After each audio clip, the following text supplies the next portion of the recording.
Philip Allen Travis, Soul Tribe. How we doing? Sunday night. Had a good day in Yorkshire today. Had a Yorkshire pudding in Yorkshire. Yeah, lovely Sunday roast dinner. Anyway, this is about, so next week's, actually, you know what, no, I'll do this first. So, my findings from last week of doing the Om meditation, let's move that over, there you go, of doing the Om meditation twice a day, so 10 minutes each, so 20 minutes a day. Once in the morning, 10 minutes at night.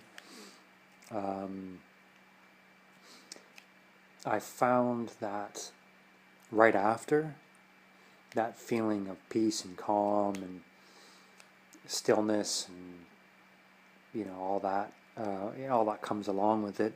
Pretty much the reason why I think you meditate. Some would say basically that part that is actually you, the real you, feeling and getting to know that will happen right after. But depending on what's going on during the day, what's going on in your mind, if you take the thought that I'm going to meditate, and as soon as I'm done meditating, I'm back into life, back into my crazy life that is life. Stress and busy, gotta make money to feed and house and all the silly things that a very immature humanity planet does to itself. Then I'm not going to say there's no point in you meditating, but you've just thrown out pretty much that 10 minutes. The reason why I say that is when you hear of like a Buddhist monk who's trying to basically find constant nirvana, not the band, but a state of absolute quiet and just pureness. I know there's one word that really that makes like that summarizes nirvana. Again, not the band. And it's a word that you wouldn't really use normally in that context, and if you don't know why it's used, then it really can be confusing. And it's almost like destruction. It's almost like that word. But the reason why nirvana and something like the word destruction is used together is because you've destroyed the ego, you've destroyed your lower self, essentially, and you've now found your true self. Now, in today's world of high stress and need to make money and just the complete immatureness that is life here on earth, it is difficult to live in that constant nirvana. You can, if you quit society, go run into the woods or on a beach, or just find yourself your own little piece of heaven on this earth and just walk away from everything. You can do that. There's no one stopping you. Sure, the NWO or the government or somebody might come after you saying, no, you can't do that because you need to pay taxes and we control you and blah, blah, blah, blah, blah. But to be fair with you, there are so many people who have found their peace and happiness by leaving society. It is possible. But if you are a family person, if you have a wife and kids, or if you just have a lot of friends that you love, if you have a lot of family that you love, if you have a job that you love, if you love your computer and you love your musical instruments, or you love your computer games, or you love your car, or stuff that, you know, naturally we on this earth we enjoy. You know, I love the idea of evolving into complete enlightenment. I really do. And to be honest with you, I do believe that a society can be at a point where technology has advanced to its most beautiful, and I'm talking not us at the moment, where we have the ability, and I'm sure we have more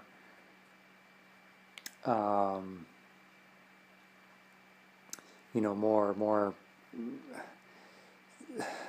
technology that's higher than we probably even can think of. Just hasn't been released yet. But I think with the marrying of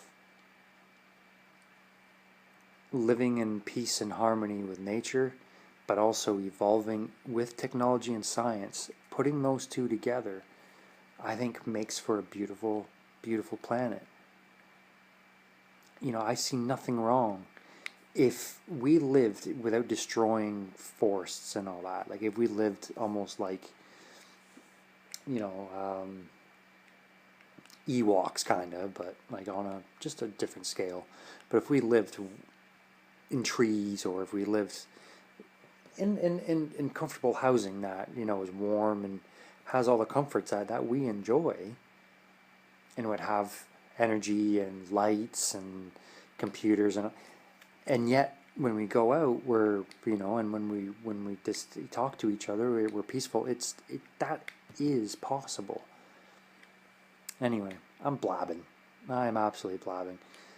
But to get back to it, you know, to do the Om meditation, to do any sort of meditation, but let's just say to do the Om meditation and to go about your day and still feel that nirvana, you need to have conscious effort involved.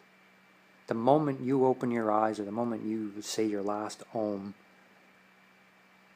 and finish that breath,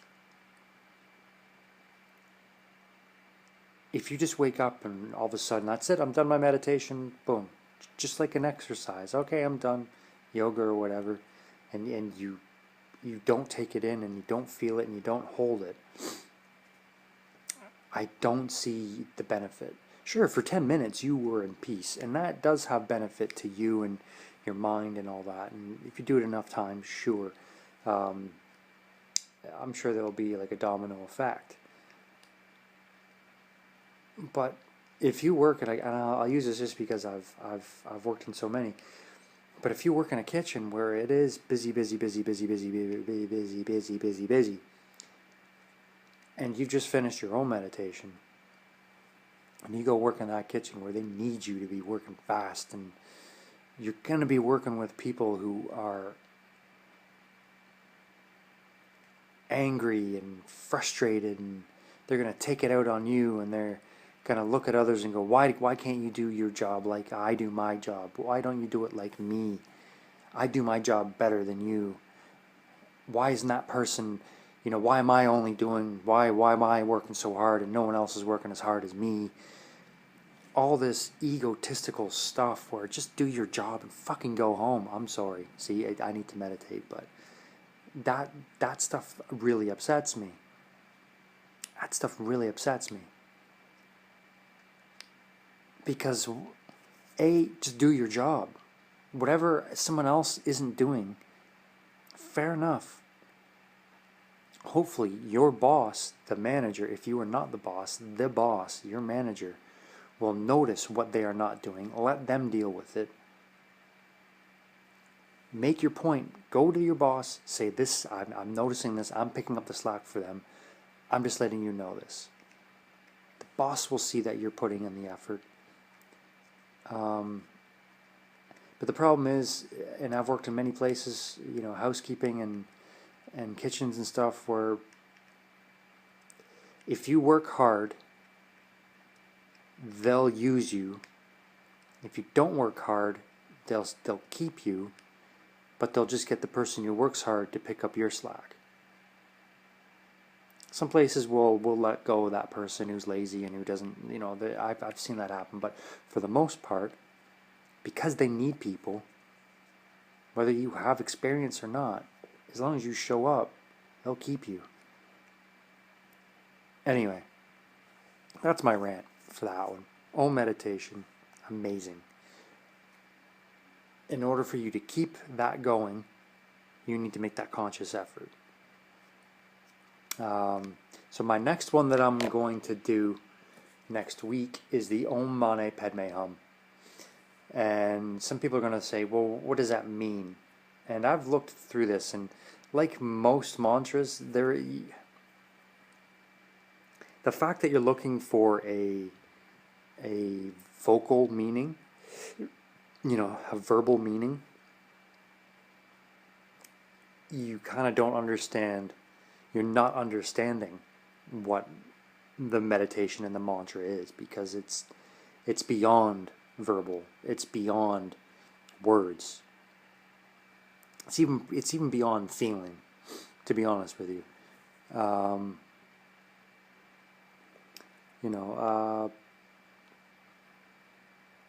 Where did I? Just bear with me here for a second. Here, people who learn about the mantra naturally want to know what it means, and often ask for a translation into English or some other Western language. However, Om Mani Pedme Hum cannot really be translated into a simple phrase or even a few sentences. All of Dharma, which is the natural way, from my understanding, is based on Buddha's discovery that suffering is unnecessary. Like a disease, once we really face the fact that suffering exists, we can look more deeply and discover its cause. And when we discover the cause is dependent on certain conditions, we can explore the possibility of removing those conditions. So, again, there is a meaning to each Om Mani Pedme Hum, but it's not verbal. I said that Om, is our connection to the sun, Amun Ra. We have a connection to the sun. It lies within our pineal gland, and you're reconnecting yourself to the sun by using that Om. You're realigning your vibrations with the sun, etc., etc. And that just opens the floodgates to many other things. It's not just that. And it would be the same with Mani, Padme, and Hum. So it's amazing. So that I'm looking forward to doing. I'm at 13 minutes here. Sorry, this is a rant, but I love doing these. So, Om Mani Padme Hum next week. What music am I going to choose? Well, I'm going to do something that my hypothesis, I already know what the outcome is going to be, but I just want to see. So I'm going to do Om Mani Padme Hum twice a day. Again, 10 minutes each time, morning and night. During the day, I'm only going to listen to heavy metal, because I love my heavy metal, but I just want to listen to my heavy metal, and I'm going to drink Coca-Cola twice a day. 2 cans a day. And I'm probably going to have my tea. I want to see if the meditation will, even on the minutest, the smallest, will counteract it. The sugar and the and everything else. So, and then the week after that, I'll probably do another mantra. I may even do Om Mani Padme Hum again, but just with classical music and no sugar or something like that, but we'll see. I'm looking forward to that one as well, because I love my classical music. So that'll be fun. Tomorrow, day 1 of the Om Mani Padme Hum meditation. And also next week, looking forward to Tuesday, which is going to be when I go and to hopefully enter a mentor program and starting my my merchandise company for Soul Tribe. Thank you so much for watching. Again, I say this all the time, but let's live in abundance. Let's everyone be fed on this earth. You know, everyone have a roof over their head, water, food in their belly, and access to, like I say, abundance. Have access to everything. Love you all very much, and I'll see you tomorrow. God bless. Bye.